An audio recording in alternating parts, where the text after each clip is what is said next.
ایک صاحب حضور صلی اللہ علیہ وسلم کے حقوق، ہم پہ حقوق ان کے کیا ہے؟ اوہو، بہت بڑا سوال کیا ادریس بھائی آپ نے۔ یہ حضور اقدس صلی اللہ علیہ وسلم ہمارے سردار، ہمارے آقا، سید المرسلین، شفیع المذنبین، حضور اقدس صلی اللہ علیہ وسلم کے حقوق ہمارے اوپر بہت ہے۔ اس مہینے کے اندر ہمیں اس کے بارے میں سوچنا چاہیے زیادہ۔ جیسے میں نے ابھی بتلایا، اگر آپ کسی تقریب میں جائے تو اس میں کوئی حرج نہیں، حضور صلی اللہ علیہ وسلم کی محبت بڑھانے کی نیت کے لیے جائے، کسی کو منہ دکھانے کے لیے نہیں۔ اور ایسا نہیں کہ اگر میں نہیں جاؤں گا تو وہ کہیں گے کہ میرے اندر حضور صلی اللہ علیہ وسلم کی محبت نہیں ہے، نہیں۔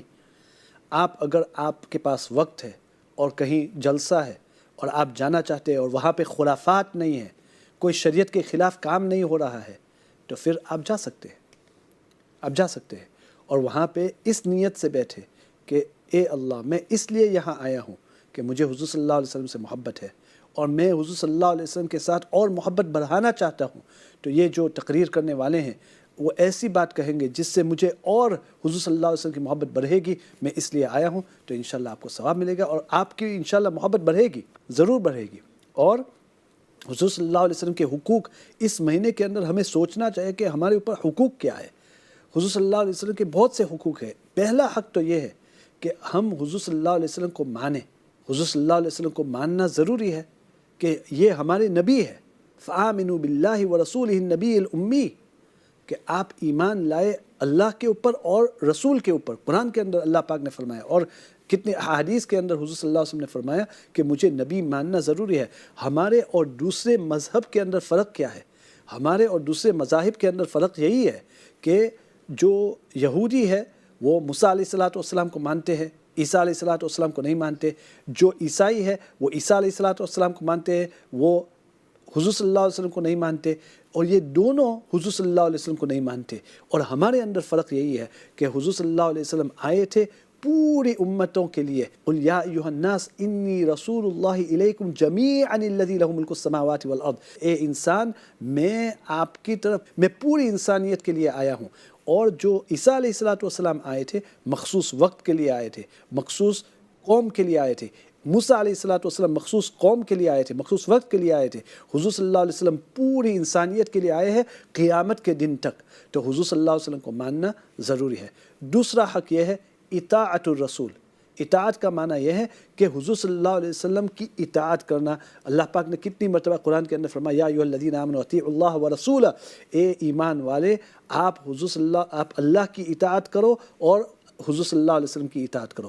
حضور صلی اللہ علیہ وسلم نے جو ہمیں ہدایات کی ہے، حضور صلی اللہ علیہ وسلم جو احکامات دیے ہیں احادیث کے اندر، تو وہ ہمیں اس کے اوپر چلنا ہے۔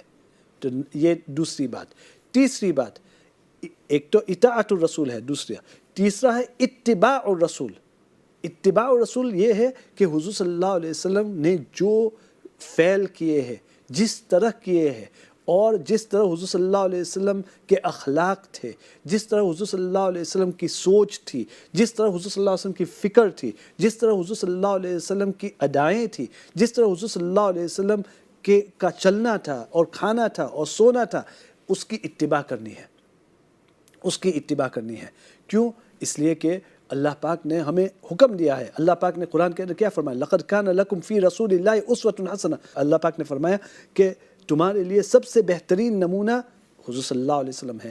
دوسری جگہ اللہ پاک نے فرمایا وَإِنَّكَ لَعَلَىٰ خُلُقٍ عَظِيمٍ، اللہ پاک نے آپ کو سب سے عظیم اخلاق والے بنائے ہیں۔ اور ایک آیت تو عجیب آیت ہے، سورہ آل عمران کے اندر اللہ پاک فرماتے ہیں قُلْ إِن كُنتُمْ تُحِبُّونَ اللَّهَ فَاتَّبِعُونِي يُحْبِبْكُمُ اللَّهُ، آپ کہہ دیجئے حضور صلی اللہ علیہ وسلم، اگر تم اللہ سے محبت کرتے ہو، یعنی اگر تم اللہ سے محبت کرتے ہو تو تم میری اتباع کرو، اللہ تم سے محبت کریں گے۔ یعنی اللہ پاک نے قرآن کے اندر اتارا کہ تم حضور صلی اللہ علیہ وسلم کی اتباع کرو، فالو، حضور صلی اللہ علیہ وسلم کے چال کے اوپر چلو، हुजूर सल्लल्लाहु अलैहि वसल्लम के बोल के ऊपर चलो, हुजूर सल्लल्लाहु अलैहि वसल्लम जिस तरह खाते थे उस तरह खाओ, जिस तरह चलते थे उस तरह चलो, जिस तरह उन्होंने काम किया उस तरह काम करो, तो फिर अल्लाह आपसे मोहब्बत करेंगे। यानी अल्लाह पाक ने कुरान के अंदर ये फरमाया कि अगर आप मेरी मोहब्बत चाहते हैं, यानी अल्लाह की मोहब्बत चाहते हैं, तो तुम्हें हुजूर सल्लल्लाहु अलैहि वसल्लम की इत्तिबा करना ज़रूरी है, इत्तिबा करना ज़रूरी है। फिर एक चौथा हक़ ये है कि हम हुजूर सल्लल्लाहु अलैहि वसल्लम के ऊपर दुरूद भेजें। ये बहुत ही ज़रूरी है कि हम अपनी ज़िंदगी के अंदर हर रोज़ 300 से कम 300 दुरूद शरीफ हुजूर सल्लल्लाहु अलैहि वसल्लम के ऊपर पढ़े, सलात वस्सलाम, चाहे छोटा दुरूद शरीफ हो सल्लल्लाहु अलैहि वसल्लम, या बड़ा दुरूद शरीफ हो जो हम नमाज के अंदर पढ़ते हैं, अल्लाहुम्मा सल्ली अला मुहम्मद व अला आलि मुहम्मद, दुरूद इब्राहिम हो, या दूसरे दुरूद भी है, अल्लाहुम्मा सल्ली अला मुहम्मद कमा तुहिब्बु व तर्दा अदद मा तुहिब्बु व तर्दा, दूसरे बहुत से दुरूद शरीफ है। 300 कम हम दुरूद शरीफ पढ़े, ये हुजूर सल्लल्लाहु अलैहि वसल्लम का हक़ है। और एक और हक़ है कि हम हुजूर सल्लल्लाहु अलैहि वसल्लम की इज़्ज़त करें, हम हुजूर सल्लल्लाहु अलैहि वसल्लम का एहतराम करें। इतना ये कुरान के अंदर वतुअज़्ज़िरूहु व तुवक़्क़िरूहु, और दूसरी आयत के अंदर भी अल्लाह पाक ने फरमाया कि तुम हुजूर सल्लल्लाहु अलैहि वसल्लम की इज़्ज़त करो, एहतराम करो। कितनी इज़्ज़त ज़रूरी है, आप सूरह हुजुरात के शुरू में देखो, या अय्युहल्लज़ीना आमनू ला तुक़द्दिमू बैना यदैल्लाहि व रसूलिही वत्तक़ुल्लाह इन्नल्लाहा समीउन अलीम, या अय्युहल्लज़ीना आमनू ला तर्फ़अू अस्वातकुम फ़ौक़ सौतिन नबी वला तजहरू बिलक़ौलि कजहरि बअदिकुम लिबअदिन अन तहबत अअमालुकुम व अंतुम, हुजूर सल्लल्लाहु अलैहि वसल्लम को इस तरह मत पुकारो जिस तरह आप दूसरे को पुकारते हैं, इसलिए कि अगर आपने इस तरह किया तो हो सकता है कि आपके तमाम अमाल ख़त्म हो जाए। यानी इतनी इज़्ज़त करना ज़रूरी है। एक और हक़ कि हम हुजूर सल्लल्लाहु अलैहि वसल्लम को आखिरी नबी माने। मा काना मुहम्मदुन अबा अहदिन मिन रिजालिकुम वलाकिन रसूलल्लाह व ख़ातमन नबिय्यीन, हुजूर सल्लल्लाहु अलैहि वसल्लम आखिरी नबी थे। बहुत से ये जाली नबी निकलते हैं, झूठे, जिस तरह के वो ग़ुलाम अहमद क़ादियानी था, वो उसने नबूवत का दावा किया था। इसी तरह हुज़ूर सल्लल्लाहु अलैहि वसल्लम के ज़माने में मुसैलमा कज़्ज़ाब था, इसी तरह अस्वद अनसी था। बहुत से लोग आएंगे, हुज़ूर सल्लल्लाहु अलैहि वसल्लम ने फरमाया था हदीस के अंदर कि 30 से ज़्यादा दज्जाल आएंगे, झूठे कज़्ज़ाब, और वो दावा करेंगे कि वो नबी है। हुज़ूर सल्लल्लाहु अलैहि वसल्लम आखिरी नबी थे। एक हदीस के अंदर हुज़ूर सल्लल्लाहु अलैहि वसल्लम ने फरमाया कि मैंने देखा कि मेरी मिसाल एक पैलेस की तरह है, एक महल की तरह है, और वो पूरी बहुत ही अच्छी तरह सजाई हुई है, लेकिन उसका एक पत्थर बाकी है। और फिर हुज़ूर सल्लल्लाहु अलैहि वसल्लम फरमाया कि मैं आखिरी पत्थर हूँ, यानी मैं आखिरी नबी हूँ। तो हुज़ूर सल्लल्लाहु अलैहि वसल्लम अना ख़ातमुन नबिय्यीन, मैं महर हूँ नबियों का। तो हुज़ूर सल्लल्लाहु अलैहि वसल्लम आखिरी नबी है। तो ये चंद हुकूक है हुज़ूर सल्लल्लाहु अलैहि वसल्लम का, मोहब्बत करना, हुज़ूर सल्लल्लाहु अलैहि वसल्लम की इताअत करना, हुज़ूर सल्लल्लाहु अलैहि वसल्लम की इत्तिबा करना।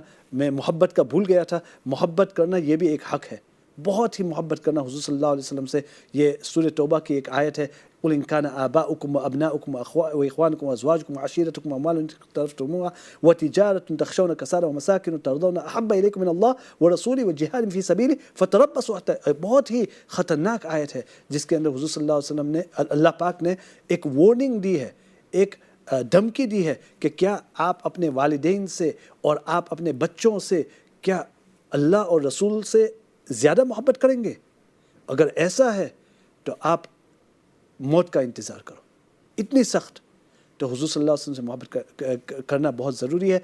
आखिरी एक हदीस, अलमर्उ मअ मन अहब्बा, जिसके साथ मोहब्बत की उसी के साथ होंगे क़यामत के दिन। अल्लाह पाक हम सब को हुज़ूर सल्लल्लाहु अलैहि वसल्लम से मोहब्बत नसीब फरमाए, हमारे दिलों के अंदर सच्ची पक्की मोहब्बत नसीब करे, ताकि क़यामत के दिन हम हुज़ूर सल्लल्लाहु अलैहि वसल्लम के साथ हो, जन्नत के अंदर हुज़ूर सल्लल्लाहु अलैहि वसल्लम के साथ हो। ये मेरी दुआ है आपके लिए, हमारे लिए, हम सब के लिए। अल्लाह पाक हम सब को हुज़ूर सल्लल्लाहु अलैहि वसल्लम का साथ दे जन्नतुल फ़िरदौस के अंदर।